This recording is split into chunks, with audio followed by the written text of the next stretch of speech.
Plus vous révélez votre douleur, plus les gens voudront vous faire du mal. Bien que cela n'arrive pas toujours, il est courant que certaines personnes prennent plaisir à vous voir souffrir, voire à contribuer à ce que cela se produise ou s'aggrave. Ce comportement de sadisme et d'envie est malheureusement présent chez beaucoup et peut en effet entraver votre croissance personnelle dans divers domaines de la vie, que ce soit au travail, dans un cercle d'amis ou même en famille. Par conséquent, apprendre à ne pas montrer son point faible peut finir par devenir son point fort. Imaginez-vous comme un arbre au milieu d'une tempête. Les feuilles peuvent flotter et les branches se balancer, mais le tronc reste solide, profondément enraciné dans la terre. C'est le portrait de la résilience silencieuse que nous allons enseigner. Ici, nous parlerons de la façon dont vous pouvez être encore plus fort si vous montrez que vous n'êtes pas facilement affecté par les problèmes extérieurs, où chaque défi vous apprend à être comme l'arbre. En agissant comme si rien ne vous dérangeait, vous ne niez pas la tempête, mais choisissez de ne pas laisser la pluie vous tremper et le vent vous renverser. Vous apprendrez à être maître de votre propre destin, ferme, fort et serein dans un océan de chaos. Dans cette vidéo, nous parlerons des 18 principes stoïciens d'Épictète, un grand philosophe renommé dont vous avez probablement déjà entendu parler. De plus, je vous invite à la connaissance de soi, où la force ne vient pas du bruit du tonnerre, mais du silence de la lumière qui éclaire le chemin. Par conséquent, dans les prochaines minutes, concentrez-vous sur le contenu et non sur les distractions quotidiennes. Allons-y. Principe numéro 1, écoutez 2 fois plus que vous parlez. Avez-vous déjà réfléchi à la raison pour laquelle la nature nous a donné 2 oreilles, mais une seule bouche? Selon Épictète, il n'y a pas d'erreur ou de coïncidence là-dedans, mais plutôt un objectif clair derrière cette réalité, ne pas tomber amoureux de notre voix autant que nous sommes appelés à tomber amoureux de la voix des autres. C'est en apprenant des autres qu'on avance dans la vie, pas en répétant notre propre discours encore et encore. Alors à partir d'aujourd'hui, commencez à prêter plus d'attention à ce que disent les gens autour de vous et moins à ce que vous avez défendu jusqu'à présent. Principe numéro 2, s'attendre toujours au pire. L'une des plus grandes causes d'anxiété et de ses conséquences dévastatrices est de croire que des circonstances défavorables nous attendent dans le futur. Nous craignons que nos enfants abandonnent leurs études, que nous soyons licenciés, que notre conjoint nous avoue qu'il a eu une liaison avec quelqu'un d'autre et nous demande le divorce, ou que quelque chose de grave lui arrive. Nous, comme faire faillite. Le problème est qu'un jour nous craignons un de ces problèmes, et le lendemain un autre, et un autre. Le chemin de la vie en plus de nous réserver de bonnes et heureuses parties, réserve également une poignée de problèmes inévitables. Nous vivons donc dans un stress permanent, provoqué chaque jour par des stimuli différents. Et c'est là qu'Épictète entre en scène, puisque sa proposition est aussi drastique qu'efficace. Il dit, pensez que toutes ces choses que vous craignez tant sont déjà arrivées. Alors, qu'est-ce qui pourrait être pire? De cette façon, votre esprit développera des stratégies d'adaptation pour avancer la tête haute. Principe numéro 3. Préparez-vous à échouer car c'est la seule façon de progresser. Nous faisons l'impossible pour ne pas être considérés comme des imbéciles. Mais Épictète a un autre point de vue à ce sujet. Selon sa philosophie, l'une des meilleures choses qui puissent vous arriver est d'être considéré comme tel. Car c'est le moyen pour vous de vraiment vous améliorer professionnellement et personnellement. Le philosophe stoïcien rappelle que le dépassement n'est pas le produit d'une réaction spontanée, mais plutôt le résultat d'un long chemin d'essais et d'erreurs, car c'est par l'erreur que l'on peut peaufiner ce qui nous éloigne de l'excellence. Principe numéro 4. Soyez conscient des dangers de la fortune.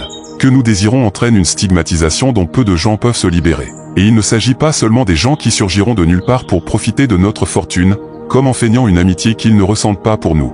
L'argent a la capacité de transformer les gens, et pas nécessairement pour le mieux. Une fois que nous sommes propriétaires de cette ressource très convoitée, nous arrivons à posséder quelque chose que nous ignorions jusque-là. Et c'est à partir de ce moment que notre esprit peut commencer à s'empoisonner face à la perte des valeurs morales. Principe numéro 5. Ne vous accrochez pas à un seul espoir. Heureusement, nous sommes des êtres enclins à pratiquer la diversité. Autrement dit, il n'y a aucune raison de mettre tous nos espoirs dans un seul rêve, car cela pourrait être dévastateur si nous échouons. C'est pourquoi Épictète nous encourage à poursuivre beaucoup de rêves, car cela augmentera de façon exponentielle nos chances de succès. Principe numéro 6. N'oubliez jamais que la mort attend au bout du chemin.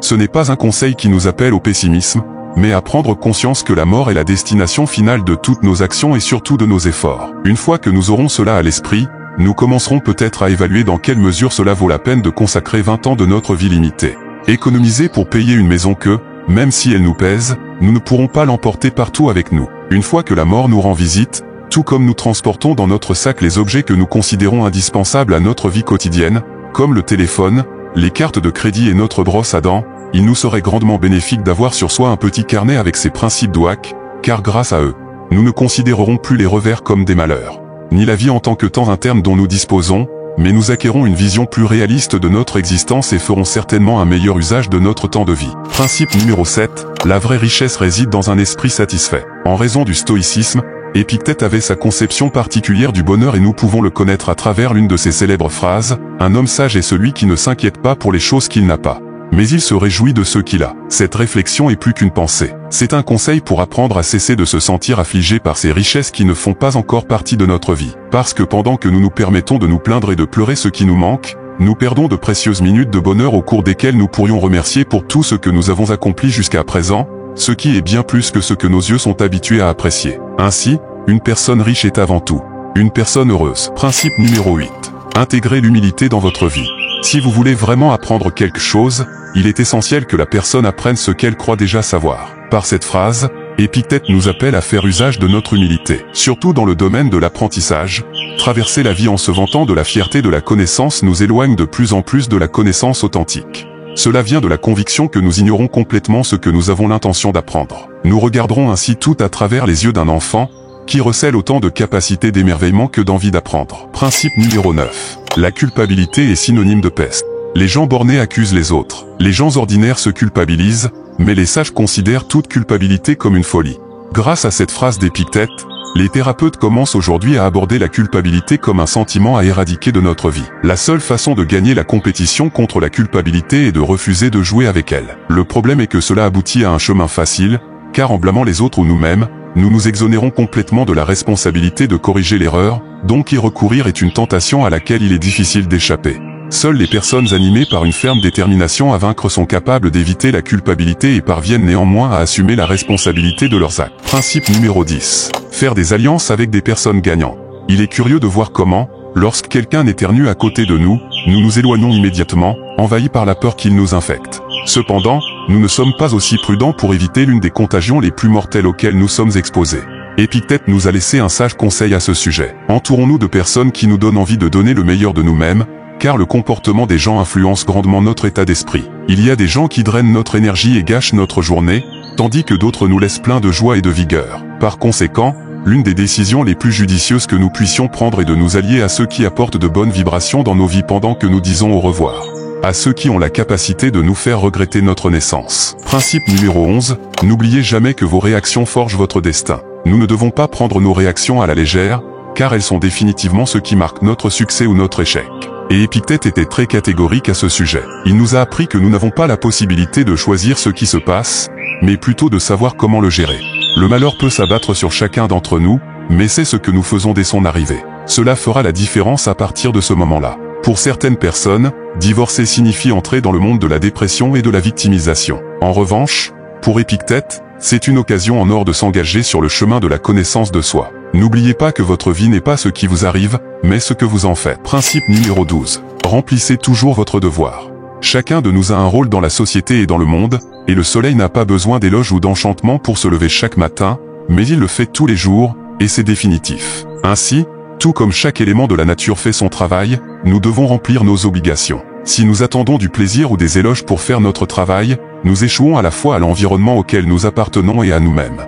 Que d'autres personnes en dépendent, il est de notre devoir moral de le réaliser sans attendre que quiconque nous le rappelle. Principe numéro 13. Ne détestez pas ceux qui vous détestent, ignorez-les simplement. Vous êtes bien plus grand et complètement supérieur à celui qui vous critique, vous méprise et vous discrimine. Par conséquent, ne perdez pas votre temps précieux à haïr cette personne, car elle ne mérite même pas d'être présente dans vos pensées.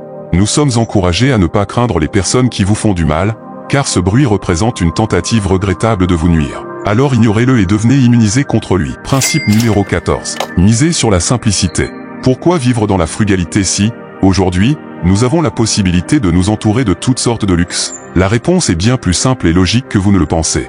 Car la richesse ne se maintient pas toute seule, mais nécessite un engagement et beaucoup d'énergie quotidienne pour pouvoir préserver ce système de luxe et de richesse. En revanche, lorsque nous optons pour un style de vie simple, nous cessons d'être entourés par la pression de devoir respecter les échéances des factures, des prêts et des cartes de crédit. Principe numéro 15. Lorsque vous vous laissez déranger par les commentaires et les attitudes des autres, vous remettez le contrôle de votre vie. Toute personne capable de vous mettre en colère devient votre maître. Cependant, cette personne ne peut vous mettre en colère que lorsque vous vous laissez déranger par elle. Épictète nous fait comprendre qu'il existe de nombreuses clés en nous, et certaines nous mènent au bonheur, tandis que d'autres nous conduisent directement à la ruine émotionnelle. Et c'est précisément cette dernière clé que nous remettons à ceux qui nous mettent en colère. La solution à ce problème est d'ériger une barrière qui nous empêche d'être affectés par les attitudes des autres. Car, décidément, Chacun est propriétaire de ce qu'il dit, et aussi de ce qu'il décide d'écouter. Principe numéro 16. L'amitié est au-dessus de la richesse. La vraie richesse, ce sont les vrais amis, car ils seront là pour nous soutenir si un jour notre fortune matérielle se dissipe. Consacrez-vous donc. Cultivez de véritables amitiés et vous réaliserez un investissement à long terme très rentable. Principe numéro 17. Extraire toujours le bénéfice des choses.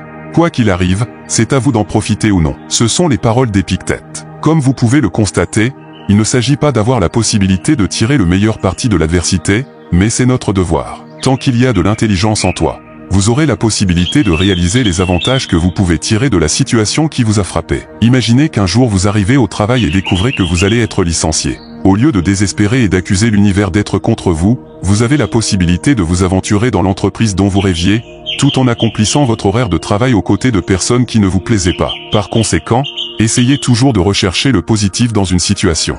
À mesure que ce mouvement s'accumule tout au long de votre vie, vous mènera certainement plus loin que de simples lamentations. Principe numéro 18. Arrêtez de vous soucier de ce qui échappe à votre contrôle.